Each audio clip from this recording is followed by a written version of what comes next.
ಎಲ್ಲರಿಗೂ ನಮಸ್ಕಾರ.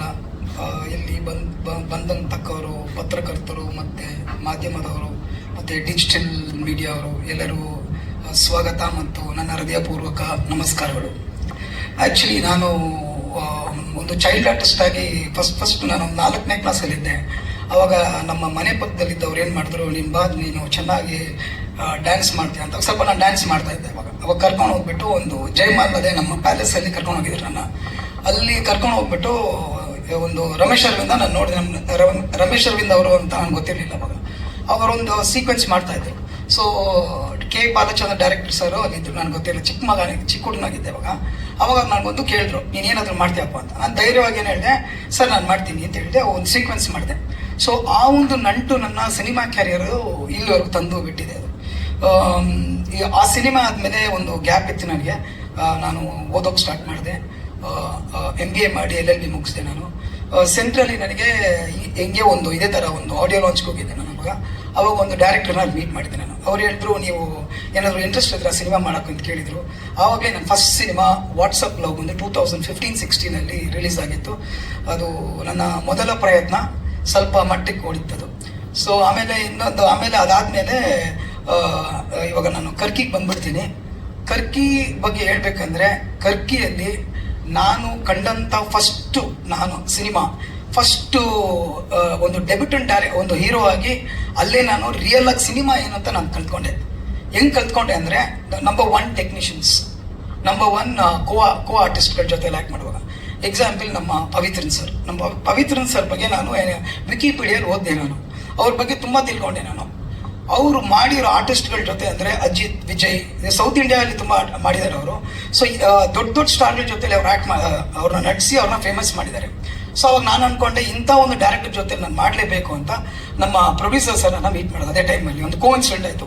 ಅವಾಗ ನಮ್ಮ ಪ್ರೊಡ್ಯೂಸರ್ ನನಗೆ ಹೇಳ್ತಾರೆ, JP ನೀನು ಯಾಕೆ, ನೀನು ಆಲ್ರೆಡಿ ಸಿನಿಮಾ ಮಾಡಿದ್ಯಾ, ಈ ಒಂದು ಸಿನಿಮಾ ನೀನು ಮಾಡೋದು. ನಾನು ಸಿನಿಮಾ ಬಗ್ಗೆ ಸ್ವಲ್ಪ ಕಾಲೇಜಿಗೆ ಬಿಟ್ಬಿಟ್ಟಿದ್ದೆ. ನಾನು ಮುಂದೆ ಬಿಸ್ನೆಸ್ ಮಾಡೋಣ, ಸ್ವಲ್ಪ ಮನೆ ಕಡೆ ಗಮನ ಕೊಡೋಣ ಅಂತ. ಅವಾಗ ನಮ್ಮ ಪ್ರೊಡ್ಯೂಸರ್ ಹೇಳಿದ್ರು, ಒಳ್ಳೆ ಡೈರೆಕ್ಟರ್ ಸಿಕ್ಕಿದ್ದಾರೆ ನೋಡಂದ್ರು. ಅವಾಗ ಡೈರೆಕ್ಟರ್ ಬಗ್ಗೆ ನಾನು ಓದಿದೆ. ಅವಾಗ ನನಗೆ ಒಂದು ಆಶ್ಚರ್ಯ ಆಯಿತು, ಈ ಥರ ಒಂದು ಆಪರ್ಚುನಿಟಿ ನನಗೆ ಸಿಗುತ್ತಾ, ನಾನು ಮಾಡಬಲ್ಲೆನಾ, ಅವ್ರನ್ನ ನಾನು ಫೇಸ್ ಮಾಡೋಕ್ಕಾಗುತ್ತಾ ಅಂತ ನನಗೊಂದು ಭಯ ಇತ್ತು. ಆ್ಯಕ್ಚುಲಿ ನಾನು ಪ್ರೊಡ್ಯೂಸರ್ ಸರ್ಗೆ ಹೇಳೋಕ್ಕೆ ಬರಲಿಲ್ಲ ನನಗೆ. ಆಮೇಲೆ ಡೈರೆಕ್ಟರ್ನ ನಾನು ಮೀಟ್ ಮಾಡಿದೆ. ಡೈರೆಕ್ಟರ್ನ ಮೀಟ್ ಮಾಡಿದಾಗ ಅವ್ರೇನು ಹೇಳಿದ್ರು, ಧೈರ್ಯವಾಗಿ ಮಾಡಪ್ಪ, ನಾನು ಇದ್ದೀನಿ, ಏನು ಸಂಕೋಚ ಪಡಬೇಕಾಗ. ಸರಿ ಆಯಿತು, ಸ್ವಲ್ಪ ನನಗೆ ಕನ್ನಡ ಸಪೋರ್ಟ್ ಮಾಡು. ಇವಾಗ ನಾನು ಒಂದು ಟೀಮ್ ಇದ್ವಿ, ನಾವು ಇಲ್ಲೇ ಹುಟ್ಟಿ ಬೆಳೆದಿರೋದು. ಸೊ ಅವಾಗ ಡೈರೆಕ್ಟರ್ ಹೇಳಿದ್ರು, ನನಗೆ ಸ್ವಲ್ಪ ಕನ್ನಡ ಸಪೋರ್ಟ್ ಮಾಡಿ, ನನಗೊಂದು ಫ್ಲೋ ಕೊಡಿ, ನಾನು ಚೆನ್ನಾಗಿ ನಿಮ್ಮನ್ನ ಸ್ಕ್ರೀನ್ ಪ್ಲೇ ಅದನ್ನು ಮಾಡಿ ನಿಮ್ಮನ್ನ ಆ್ಯಕ್ಟ್ ಮಾಡಿಸ್ತೀನಿ ಅಂದರು. ಸೊ ನಾನೇನು ಮಾಡಿದೆ, ನಾನು ಶೂಟಿಂಗ್ ಸ್ಟಾರ್ಟ್ ಆಯಿತು. ಶೂಟಿಂಗ್ ಸ್ಟಾರ್ಟ್ ಆವಾಗ ನಾನು ಏನು ಮಾಡಿದೆ, ನನ್ನ ಆ್ಯಕ್ಟಿಂಗ್ ಮಾಡೋದು ನಾನು ಸ್ಟಾರ್ಟ್ ಮಾಡಿದೆ. ಡೈರೆಕ್ಟರ್ ಬಂದು ಹೇಳಿದ್ರು, ನೋಡು ನೀನೇನು ಭಯ ಪಡಬೇಡ, ನಾನು ಒಂದು ದೊಡ್ಡ ಡೈರೆಕ್ಟ್ರು ಇಲ್ಲ ಒಂದು ದೊಡ್ಡ ಟೆಕ್ನಿಷಿಯನ್ಸ್ ಇದ್ದಾರೆ ಇನ್ನು ಮುಂದೆ ಅಂತ ಏನು ಭಯ ಪಡಬೇಡ, ಧೈರ್ಯವಾಗಿ ನೀನು ಆ್ಯಕ್ಟ್ ಮಾಡು, ನೀನು ಏನು ಬರುತ್ತೋ ಮಾಡು, ನಾನು ನಿನ್ಗೊಂದು ದಾರಿ ತೋರಿಸ್ತೀನಿ ಅಂತ ಒಂದು 10 ಟೈಮ್ ಹೇಳಿದ್ರು ಸರ್. ಆಮೇಲೆ ನನ್ನ ಪಾಡಿಗೆ ನಾನು ಆ್ಯಕ್ಟ್ ಮಾಡೋಕ್ಕೆ ಸ್ಟಾರ್ಟ್ ಮಾಡಿದೆ. It was really outstanding. A great thanks to the great legend director Pavithran sir. I am always ಅಬಾರಿ to him. Along with him and mister Prakash Palli sir. ಅವರು ನನ್ನ ಬಿಸ್ನೆಸ್ ಮ್ಯಾನ್ ಆಗಿ ನೋಡಿರೋದು, ಒಂದು ಹೀರೋ ಆಗಿ ನೋಡಿಲ್ಲ. ಅದು ಹೆಂಗೆ ಅವ್ರ ಮನಸ್ಸಿಗೆ ಬಂತೋ, ನಾನೊಂದು ಸಿನಿಮಾ ಮಾಡಬೇಕಂತ ನನಗೆ ಅರ್ಥ ಆಗಿಲ್ಲ. ಸೊ ಅವ್ರಿಗೆ ಈ ಆಪರ್ಚುನಿಟಿ ಗೊತ್ತಿಗೆ Prakash sir, I am very grateful to you also. And ಹೇಳ್ಬೇಕಂದ್ರೆ, ಸ್ಟಾರ್ಟಿಂಗ್ ಸಿನಿಮಾ ಎಲ್ಲ ಕಂಪ್ಲೀಟ್ ಆಯಿತು. ನಮಗೆ ಒಂದು ಒಳ್ಳೆ ಕವಿ ಬೇಕಿತ್ತು. ಆವಾಗ ನಮ್ಮ ಕವಿ ಕಣ್ಣಿಗೆ ಆಕಾಶದಲ್ಲಿ ಕಾಣಿಸಿದ್ದು ನಮ್ಮ ಕವಿರಾಜ್ ಸರ್. ಈ ವಾಸ್ ರಿಯಲಿ ನಮ್ಮ ಸಿನಿಮಾ ಡೈಲಾಗ್ಗಳು ಅದನ್ನು ಹೆಂಗೆ ತಗೊಂಡು ಹೋಗ್ಬೇಕು ಅಂತ ಡಬ್ಬಿಂಗ್ ಆಫೀಸ್ ಬಂದು ಅವ್ರು ಟೈಮ್ ಸ್ಪೆಂಡ್ ಮಾಡಿ ಅಲ್ಲಿ ಕೂತಿ ರಿಯಲಿ ಅವ್ರು ಕೊಟ್ಟಿರೋ ಡೈಲಾಗ್ಸೇ ಇವಾಗ ನಮ್ಮ ಸಿನಿಮಾಲಿ ಇರೋದು. Really thankful to you sir, very thanks. And Arjun Jain sir ಇಲ್ಲಿ ಬರಲಿಲ್ಲ. ಅವರು ಬ್ಯೂಟಿಫುಲ್ ಒಂದು ವೆಸ್ಟರ್ನ್ ರ್ಯಾಪ್ ಕನ್ನಡ ಫಸ್ಟ್ ಆ ಥರ ಸಾಂಗ್ ಮಾಡಿದ್ದಾರೆ. ಆಡಿಯೋ ಲಾಂಚ್ ನಿಮ್ಗೆ ಹೇಳ್ತೀವಿ ನಾವು. ಆ್ಯಂಡ್ ನೆಕ್ಸ್ಟ್ ಬರೋದು ನಮ್ಮ ಸಾಧು ಮಹಾರಾಜ್ ಸರ್. ಅವರು ನಾವು ಜೊತೆಯಲ್ಲಿ ಆ್ಯಕ್ಟ್ ಮಾಡಾಗ ನನಗೆ ತುಂಬ ಭಯ ಆಗ್ತಾ ಇತ್ತು. ಯಾಕಂದರೆ ಅವ್ರು ತುಂಬ ಸೀನಿಯರ್ ಮೋಸ್ಟ್ ಆ್ಯಕ್ಟರ್, ಹೆಂಗೆ ಮಾಡಲಿ ಅಂತ. ನನ್ನ ಯಾವ ಥರ ಕ್ಯಾರಿ ಮಾಡಿದ್ರೆ ಅಂದರೆ, ನಾನು ಮರ್ತುಬಿಟ್ಟಿದ್ದೆ, ಅವ್ರು ನನ್ನ ಜೂನಿಯರ್ ಆರ್ಟಿಸ್ಟರ್ ಆಗಿಬಿಟ್ಟಿದ್ರು. So is to give that liveliness. ಅಂದರೆ ನನ್ನ ಜೊತೆಯಲ್ಲಿ ಇದ್ದು ನೀನು ಹಿಂಗೆ ಮಾಡಬೇಕು, ಆ ಕೌಂಟ್ರ್ ಹೆಂಗೆ ತಗೊಳ್ಳೋದು, ಹೆಂಗೆ ಆ್ಯಕ್ಟ್ ಮಾಡಬೇಕು ಅಂತ ಒಂದು ಒಳ್ಳೆ ಒಂದು ರಿಯಲ್ ಆ್ಯಕ್ಟರ್ ಥರ ನಾನು ಮಾಡಿಸಿದ್ರು. ಒಟ್ಟಾಗಿ ನಾವು ನೋಡಿದ್ರೆ ಸವಿತಾ ಮೇಡಮ್ ಆಗಲಿ, ನಮ್ಮ ತಾಯಿ ರೋಲ್ ಮಾಡಿರೋದು ತುಂಬ ಪ್ರೀತಿಯಿಂದ ನನ್ನ ತಾಯಿಗಳು ತುಂಬ ಹಗ್ ಮಾಡೋದು ಅದೆಲ್ಲ ಮಾಡಿದ್ದಾರೆ. ತುಂಬ ಬ್ಯೂಟಿಫುಲ್ ಆಗಿ ಅವ್ರ ಸಿನಿಮಾ ಮೂಡ್ ಬಂದಿದೆ. ಆಮೇಲೆ ನಮ್ಮ ಜಗದೀಶ್ ಅಣ್ಣ ಅವರು ಬಂಗಾರಪೇಟೆಯಲ್ಲಿ ನಮ್ಗೆ ಏನೇ ಲೊಕೇಶನ್ ಕೇಳಲಿ, ಎಂಥ ಒಂದು ರೈಲ್ವೆ ಟ್ರ್ಯಾಕ್ ಇತ್ತು, ರೈಲ್ವೆ ಒಂದು ಡಿಪಾರ್ಟ್ಮೆಂಟ್ನ ಕನ್ವಿನ್ಸ್ ಮಾಡಿ ಪರ್ಮಿಷನ್ ಹಾಕ್ಸಿ ಅಲ್ಲಿ ಶೂಟ್ ಮಾಡಿದ್ದೀವಿ. Really grateful to you Jagadish ಅಣ್ಣ. ಆ್ಯಂಡ್ ಇನ್ನೂ ಆರ್ಟಿಸ್ಟ್ಗಳು ಯಾರು ಬಂದಿದ್ದಾರೆ, ನಾನು ಮರ್ತಿದ್ದರೆ ದಯವಿಟ್ಟು ನಾನು ಕ್ಷಮೆ ಕೋರ್ತೀನಿ. JP ಅವರೇ, ಈಗ ನಿಮ್ಮ ಪಾತ್ರದ ಬಗ್ಗೆ ಹೇಳಿ. ಈ ಮುತ್ತುರಾಜ್ ಯಾರು, ಏನಾಗ್ತಾನೆ ಇವಾಗ ಆಕ್ಚುಲಿ ಈ ಸಿನಿಮಾ ಇಷ್ಟೆಲ್ಲ ನನ್ನ ಸಪೋರ್ಟ್ ಸಿಕ್ಕಿದ ಮೇಲೆ ನಾನು ನನ್ನ ಮುತ್ತುರಾಜ್ ಅಂತ ನಾನು ಅಬ್ಸರ್ವ್ ಮಾಡ್ಕೊಂಡೆ. ಇವಾಗ ನಾನು ಮುತ್ತುರಾಜ್ ಆದೆ. ಆಮೇಲೆ ಏನು ಮಾಡಬೇಕು ಅಂತ ಹೇಳಿದ್ರು ಅವರು. ಅವಾಗ ನಾನು ಸ್ವಲ್ಪ ಹೆವಿ ಆಗಿದೆ, ಸ್ವಲ್ಪ ಹೆವಿ ವೇಟ್, ಸ್ವಲ್ಪ ಜಿಮ್ಮಿಂಗ್ ಎಲ್ಲ ಮಾಡ್ತಾ ಇದ್ದೆ. ಅವಾಗ ಡೈರೆಕ್ಟರ್ ಹೇಳಿದ್ರು ನೀನು ಜಾಸ್ತಿ ವೇಟ್ ಆಗಿದೆ, ಸ್ವಲ್ಪ ವೇಟ್ ಕಮ್ಮಿ ಮಾಡಿದ್ರು. ಅದಕ್ಕೆ ನಾನು 6 to 8 kgs ಕಮ್ಮಿ ಮಾಡಿಕೊಂಡು ಆ ಪಾತ್ರಕ್ಕೆ ಕರೆಕ್ಟಾಗಿ ಸೆಟ್ ಆದೆ. ನಾನು ಪಾತ್ರ ಸೆಟ್ ಆದಮೇಲೆ ಈ ಸಬ್ಜೆಕ್ಟ್ ನಾನು ಬರೋವಾಗ ಈ ಒಂದು ಕ್ಯಾರೆಕ್ಟರು ಒಂದು ವಿಲೇಜಲ್ಲಿ ಉದ್ಭವ ಆಗುತ್ತೆ ಸರ್. ಒಂದು ವಿಲೇಜಲ್ಲಿ ಜಾಸ್ತಿ ಜನ ಇರ್ತಾರೆ, ಬೇರೆ ಕಾಸ್ಟ್, ಡಿಫ್ರೆಂಟ್ ಕಾಸ್ಟ್ ಇರುತ್ತೆ, ರಿಚ್ ಇರ್ತಾರೆ, ಬಡವರು ಇರ್ತಾರೆ, ಸಾಹುಕಾರರು ಇರ್ತಾರೆ, ಪುವರ್ ಇರ್ತಾರೆ.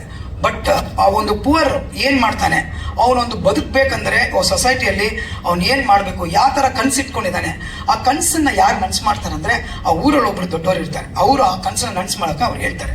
ಸೊ ಆ ಥರ ಇವನೇನು ಮಾಡ್ತಾನೆ, ಒಂದು ನನ್ನ ಊರಿಗೆ ಅವ್ನು ಒಳ್ಳೇದು ಮಾಡಬೇಕು, ಜನ ಮುಂದೆ ನಿಂತ್ಕೋಬೇಕು ಅಂತ ಇವನು ಹೇಳಿ ಸಿಟಿಗೆ ಬರ್ತಾನೆ. ನಮ್ಮ ಕವಿರಾಜ್ ಸರ್ ಹೇಳ್ದಂಗೆ ಸಿಟಿಗೆ ಬಂದು ಶಿವಮೊಗ್ಗಲ್ಲಿ ಓದ್ತಾನೆ. ಅಲ್ಲಿ ಬಂದು ಒಂದು ಡಿಫ್ರೆಂಟ್ ಕಾಸ್ಟ್ ಒಂದು ರಿಚ್ ಹುಡುಗಿ ಅವಳಿಗೆ ಫ್ರೆಂಡ್ ಆಗ್ತಾಳೆ. ಜನ ಇವತ್ತು ಹೆಂಗಾಗ್ಬಿಟ್ಟಿದೆ ಅಂದರೆ, ಇಲ್ಲೇ ಇಲ್ಲ ಬೆಂಗಳೂರಲ್ಲ, ಎಲ್ಲ ಕಡೆ ನಾನು ನೋಡಿದ್ದೀನಿ ಹೋಗಿ. ಎಕ್ಸ್ಪೀರಿಯನ್ಸ್, ನನ್ನ ಪರ್ಸನಲ್ ಎಕ್ಸ್ಪೀರಿಯನ್ಸ್ ನಾನು ಏನು ಹೇಳ್ತೀನಿ ಅಂದರೆ, ಒಂದು ಕಾಲೇಜಲ್ಲಿ ಒಂದು ಹುಡುಗ ಹುಡುಗಿ ಸೇರ್ತಾರೆ, ಇಲ್ಲ ಒಂದು 5-6 ಜನ, ಒಂದು ಡಿಫ್ರೆಂಟ್ ಲ್ಯಾಂಗ್ವೇಜಸ್, ಡಿಫ್ರೆಂಟ್ ಜೆಂಡರ್ ಸೇರ್ತಾರೆ. ಅಂದರೆ ಹುಡುಗ ಹುಡುಗಿ, ರಿಚ್ ಎಲ್ಲ ಸೇರ್ತಾರೆ. ಬಟ್ ನಾವು ಕಾಲೇಜ್ಗೆ ಹೋಗುವಾಗ ನಾವೇನು ಅನ್ಕೊಂತೀವಿ, ನಾವೆಲ್ಲ ಸ್ಟೂಡೆಂಟೇ ಅನ್ಕೊಳ್ಳೋದು. ಬಟ್ ಈ ಸಿನಿಮಾದ ಏನಾಗುತ್ತೆ, ಒಂದು ಸಾಹುಕಾರ ಹುಡುಗಿ ಒಂದು ಬಡವನ ಹುಡುಗನ ಹತ್ರ ಒಂದು ಫ್ರೆಂಡ್ ಆಗ್ತಾಳೆ. ಅದಕ್ಕೆ ಆ ವರ್ಗದವ್ರು ಏನ್ ಅನ್ಕೊಂತಾರೆ, ಓ ಇವನು ಈ ಹುಡುಗಿನ ಇವನು ಲವ್ ಮಾಡ್ತಾನೆ, ಇವನ್ನ ಏನಾದ್ರೂ ನಮ್ಮ ಹುಡುಗಿನ ಎತ್ತಾಕೊಂಡು ನಮ್ಮ ಜಾತಿಗೆ ಅವಮಾನ ಆಗುತ್ತೆ ಅಂತ. ಬಟ್ ಸ್ಟೋರಿ ಅದೇ ಇಲ್ಲ. ಯಾಕೆ, ನಾವು ಒಂದು ಕಾಲೇಜಲ್ಲಿ ಸೇರಿದ್ರೆ ಒಂದು ಹುಡುಗ ಹುಡುಗಿ ಫ್ರೆಂಡ್ ಆಗ್ಬಾರ್ದಾ? ನಾನು ಕೇಳೋದಷ್ಟೇ. ಏನು ಜಾತಿ ನೋಡಿ ಫ್ರೆಂಡ್ ಆಗ್ತಾರಾ? ಒಂದು ಹುಡುಗ ಹುಡುಗಿ ಫ್ರೆಂಡ್ ಆಗೋದು ಏನಿದೆ, ಜಾತಿ ನೋಡಿ ಯಾರು ಫ್ರೆಂಡ್ ಆಗಲ್ಲ, ಒಂದು ಲೋ ಕಾಸ್ಟ್ ಆಗಲಿ. ಇದು ಈ ಮೆಸೇಜ್ ನಾವು ಜನಕ್ಕೆ ಕೊಡ್ತಾ ಇರೋದು ಈ ಸಿನಿಮಾಲಿ. ನಾವು ಜಾತಿನೂ ಇಟ್ಕೊಂಡು very happy. And also just I want to talk with you in Kannada. Okay. Shall I hold Friends, it, sir? Third Eye Media producer Shri Palani Prakash ನಿರ್ಮಾಣದಲ್ಲಿ ತಯಾರಾಗಿರುವ ಕರ್ಕಿ ನಾನು BA LLB ಚಿತ್ರದ ಕರೆಕ್ಟ್ ಸರ್, ಪರ್ಫೆಕ್ಟ್ ಪತ್ರಿಕಾ ಗೋಷ್ಠಿಗೆ ಆಗಮಿಸಿರುವ ನನ್ನ ಎಲ್ಲ ಪ್ರೆಸ್ ಮತ್ತು ಮೀಡಿಯಾ ಮಿತ್ರರಿಗೆ ಸುಸ್ವಾಗತಗಳು. ಈ ಆಧುನಿಕ ಸಮಾಜದಲ್ಲಿ ಒಂದು ಒಳ್ಳೆ ಸಿನಿಮಾ ಎಸೆನ್ಸು ಕಾಣಬೇಕಾದರೆ ಅದರದಲ್ಲಿ ಬಹುಪಾಲು ಮೀಡಿಯಾ ಪ್ರೆಸ್ ಸಪೋರ್ಟ್ ಇರುತ್ತದೆ. ಓಕೆ. ಈ ಚಿತ್ರ ನಿರ್ಮಾಣ ಮಾಡಿರುವ ಶ್ರೀ ಪ್ರಕಾಶ್ ಪಳನಿ ಅವರಿಗೂ ದೊಡ್ಡ ಲಾಭ ಮತ್ತು ಎಸೆನ್ಸು ತಂದು ಕೊಡಬೇಕಂದು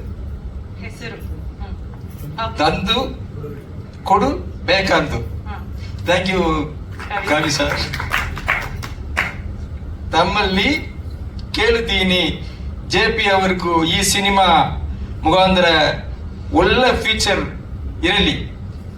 JPಗೆ ಮಟ್ಟುಲ್ಲ for all artist, all technicians. So sweet sir effort ಒಂದು ಅಭಿನಂದನೆ ಸಲ್ಲಿಸಬೇಕು, ಚಪ್ಪಾಳೆ. ನಂತರ ನಿಮ್ಮ ಎಲ್ಲಾರನ್ನು ಈ ಕರ್ಕಿ ಸಕ್ಸಸ್ ಮೀಟ್ ಅಲ್ಲಿ ಭೇಟಿ ಹಾಕಿದ್ದೀನಿ. ಧನ್ಯವಾದಗಳು. Thanks sir. Sorry sir, because I don't want to open in other language. So I want to learn Kannada because this is the first step to Kannada industry. That's why. Okay, then sorry. So I have one question, sir. Please, please. Sir, we know you are an established director in South Indian cinema. Yeah. What made you to do Kannada cinema now, sir? Means my great brother Mani Prakash sir and Hero, they told me about this subject, and also I know about this subject because this is a very big hit in 2018, and it got many awards, and the President Award also it got. Very big, very nice subject. That's why. Okay, sir. So we have a few media people. They are very senior, so they know about your movies, sir.